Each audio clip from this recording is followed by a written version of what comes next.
Yo, what's up? Yo, what's up? Kamusta ang mga buhay-buhay? Ito tayo ngayon, binabagyo na naman. Sa mga kapwa ko Pinoy dyan, mag-iingat kayo palagi. At kung kayang hindi pumasok, wag na lang pumasok. At kung maaari. Panatiling ligtas pamilya, guys.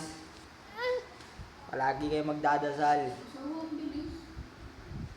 Diba si Lolo nakaburol, sinelebrate yung birthday ng Bomax eh. Enjoy. Kasi last birthday na. Ba't di ni Lolo kayo? Ang galing, sutang agad siyang patay. Oh.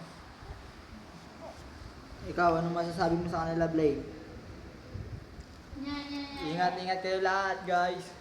Peace out.